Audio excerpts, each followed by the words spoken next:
Welcome to a special edition of Lanterra Live. I'm here with Barry Fenton, my longtime partner in Lanterra. Thank you for having me. Okay. Barry, let's get right to it. Times are challenging for the condominium industry. Everybody's talking about it. We're here to shed some light on what you can anticipate in the future.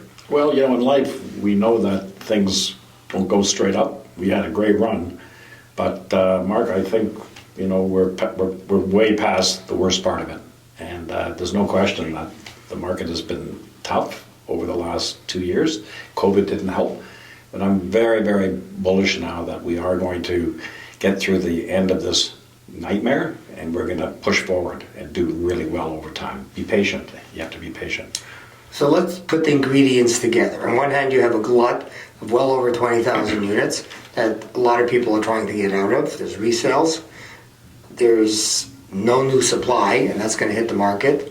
Construction costs, interest rates, especially with the decisiveness about tariffs. How do you put all that together to see how life's going to unfold in the next 2 years? Well, there's a lot that you're suggesting, but at the end of the day, real estate in general has always been a core asset. So there's no question interest rates are coming down. There's no question that construction costs are going to continue to go up over the years. That's just life, and that's what's happening right now.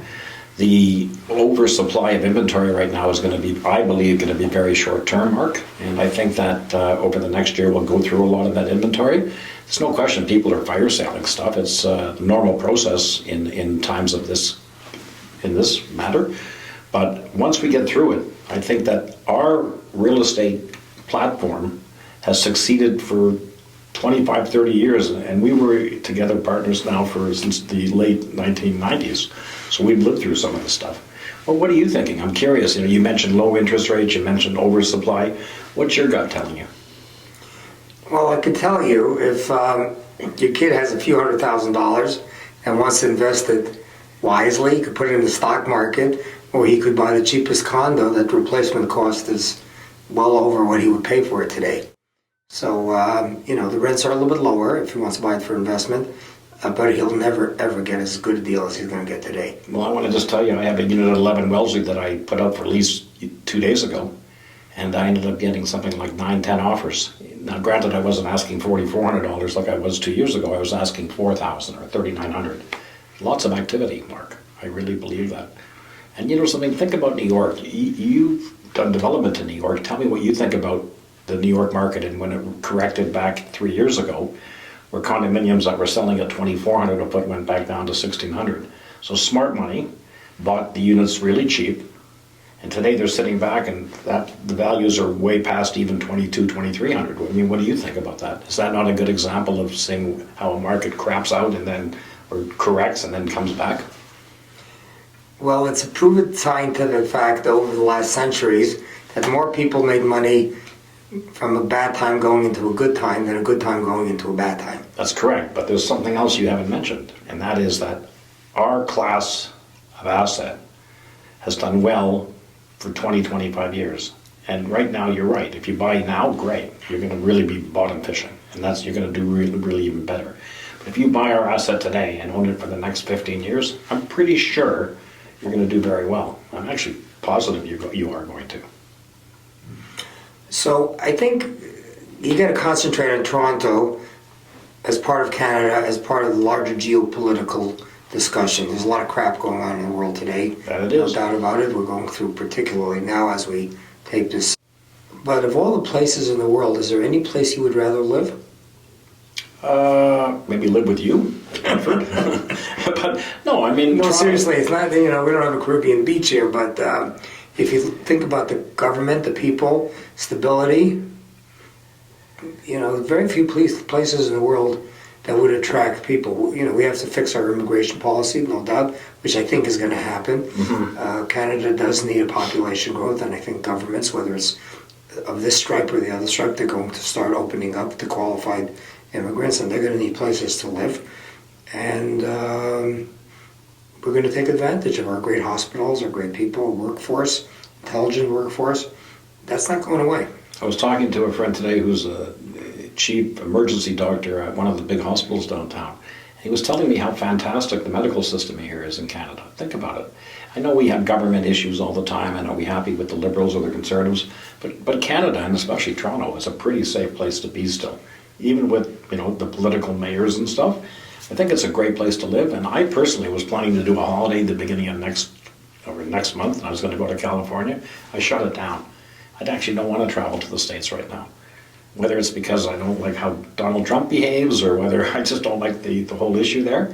I mean, things will calm down there. But Canada is really, really a safe house for me. And listen, we're going through rough times right now. It's not a cool time.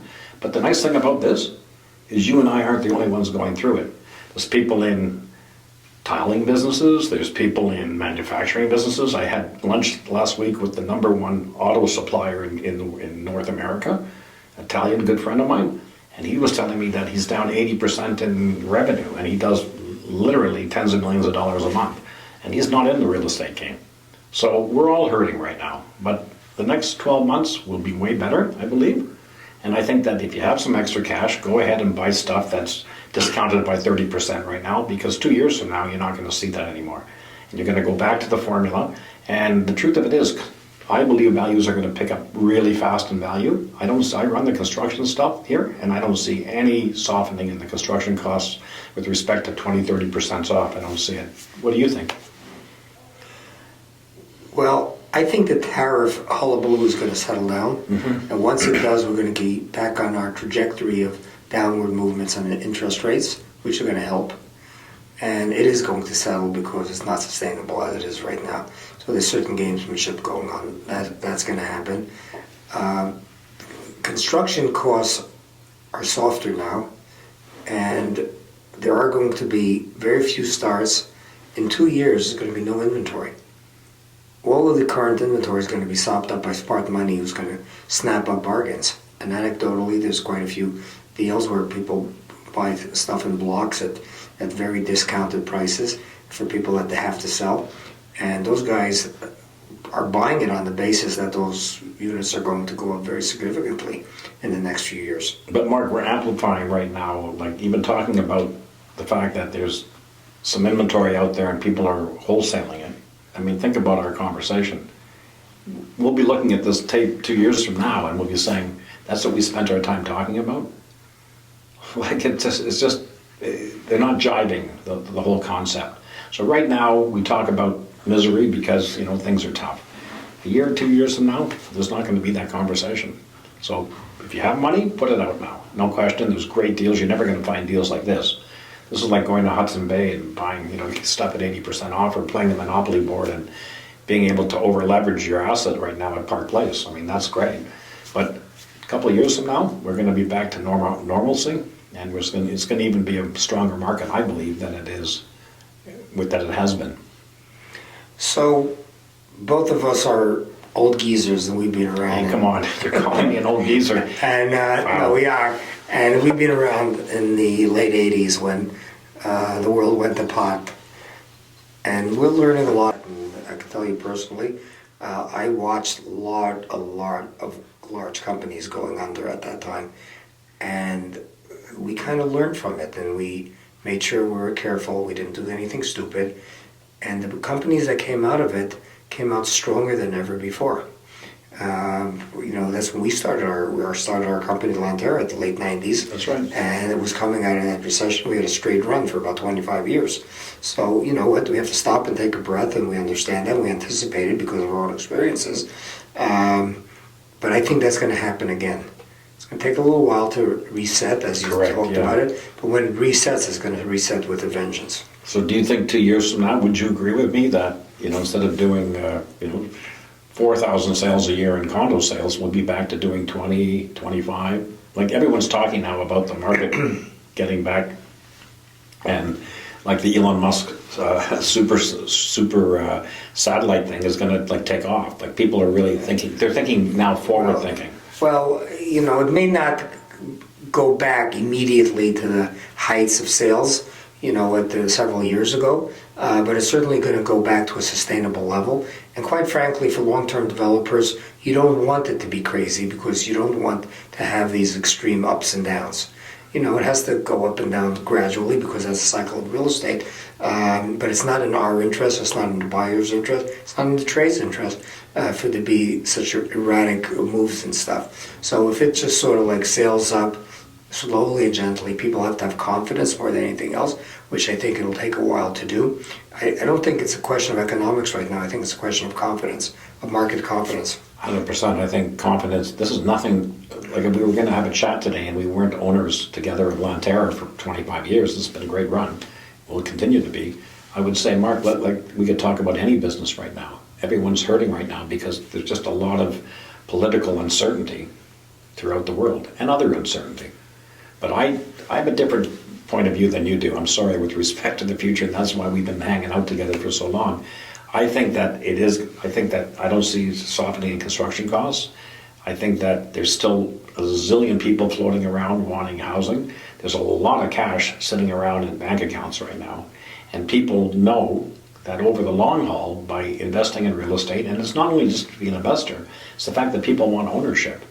So in the next 2 years, and you're right, I hope it doesn't go from 0 to 100 in 6 seconds. We're all going to have a problem then, because then we're going to have problems controlling the trades to even be more reasonable in costs and stuff. But I think that the next 2 years is going to be, I'm hoping, a gradual increase, but we're never going to see days like this again, where you can buy units at 30%, 40% discounts. I just don't see it. So last word. Uh-oh. Checks in the mail? Well, I just think we all have to be patient right now. And I think that there's no question that we are in uncertain times, but for sure we've been through 90% of it, in my opinion. I mean, I go back to that Wellesley unit. I mean, I can't believe the amount of activity I had in 24 hours on a 2-bedroom apartment at 11 Wellesley. I thought I was going to get one offer, and okay, I had numerous offers. So that's not stopping. So I just think that we're not seeing the sky properly because there's a lot of smoke that's kind of a fog that's hanging out. But once that fog disappears, load up long term, and love to play Monopoly with you sometime if that's a possibility. Would you think you could beat me in that game? See, I knew you'd be. I know you couldn't. It goes back a long time. Yeah, we've been friends a long time, and partners even longer, so it's nice.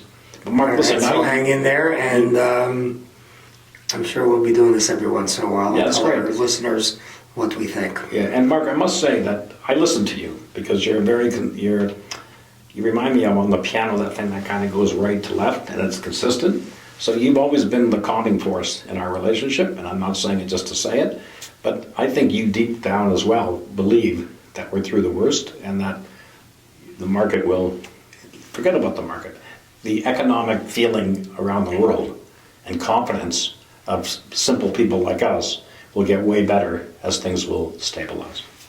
Anyways, thank you. Thank you.